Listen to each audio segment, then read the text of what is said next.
राम मनोहर और जोशी पार्टनर हैं। इनमें से मनोहर रिटायर हो गया और इसका जो कैपिटल बैलेंस है including is share of goodwill वो ₹1,80,000 है।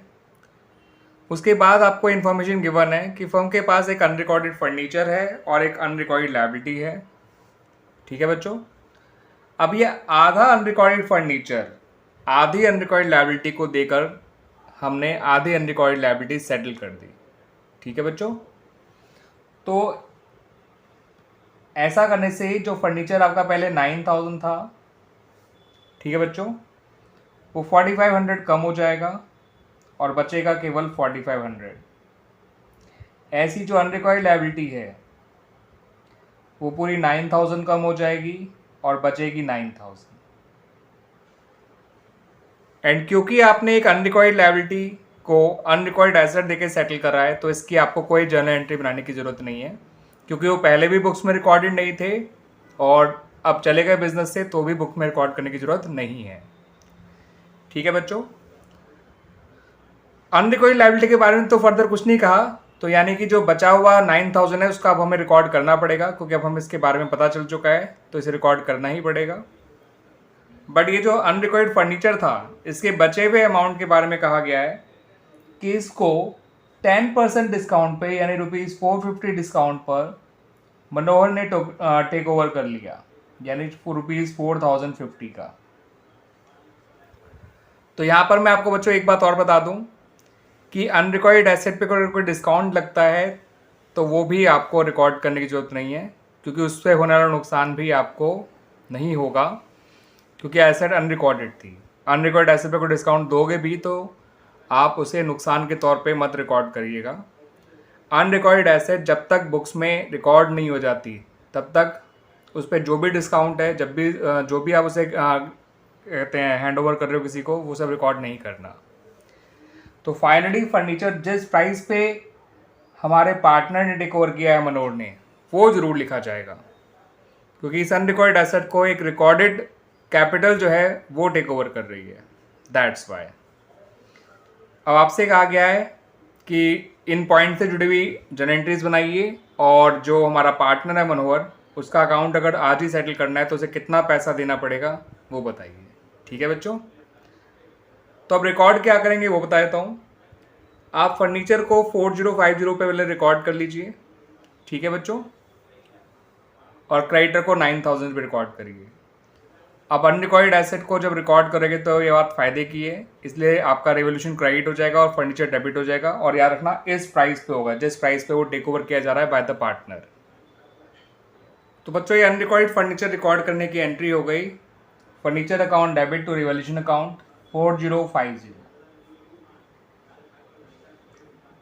ठीक है बच्चों, अब रिकॉर्ड करते हैं अनरिकॉर्ड क्रेडिटर। और अनरिकॉर्ड क्रेडिटर को या अनरिकॉर्ड लायबिलिटी को जब रिकॉर्ड करोगे तो उससे आपका रिवोल्यूशन अकाउंट डेबिट हो जाएगा, क्योंकि ये नुकसान की बात है, और लायबिलिटी जब बढ़ती है तो क्रेडिट होती है, आप भी जानते हैं।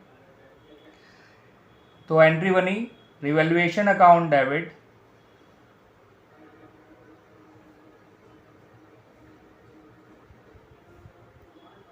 To liability account.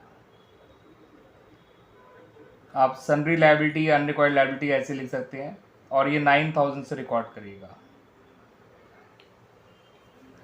अब आपका जो रिवोल्यूशन अकाउंट है वो लॉस शो कर रहा है 9,000 का, गेन शो कर रहा है 4050 का, तो ओवरऑल हम लॉस में ही हैं of ₹4850, this minus this.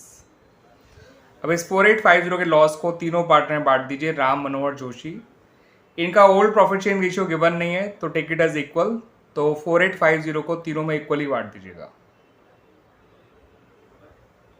Not 4850, 4950, difference 4950 आएगा बच्चों। तो बच्चों इस रेवोल्यूशन लॉस को जो बांटेंगे जो कि 4950 है, ठीक है बच्चों, 9,000 माइनस 4050 का डिफरेंस, तो इसको इक्वली जब बांटेंगे तीनों पार्टनर डेबिट हो जाएंगे 1650 से। अब हमें मनोहर को कितना पे करना है बच्चों, आइए वो समझ लेते हैं पहले। मनोहर का पॉइंट इस जो नॉट पॉइंट मनोहर का कैपिटल बैलेंस इस पॉइंट से पहले जो हमने रिवोल्यूशन वाला पॉइंट किया था 1,80,000 था, जो 1650 के लॉस से और फर्नीचर टेक ओवर करने से कम हो गया। अब ये बैलेंस कितना बचा? ये बचा बच्चों 174,300। कितना बचेगा बच्चों? 174,300, जो फाइनली उसे चेक से पे किया जाएगा। तो उसको अब फर्नीचर पे करने की और चेक से पेमेंट करने की क्या एंट्री है वो बना लेते हैं। दोनों एंट्री एक साथ बना लेंगे, फर्नीचर टेक ओवर करने की और कैश देने की।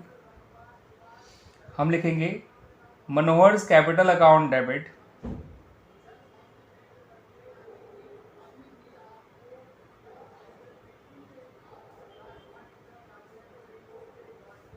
To furniture account to bank account.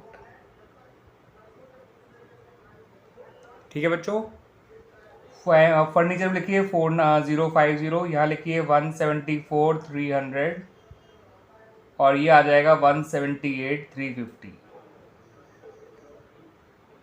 दोनों मिला के इतना पैसा चेक से पे किया, इतना फर्नीचर टेक ओवर किया और टोटल अमाउंट इतना आ गया। ठीक है बच्चों, और ये अमाउंट चेक वाला कैसे निकाला मैंने आपको बता ही दिया है।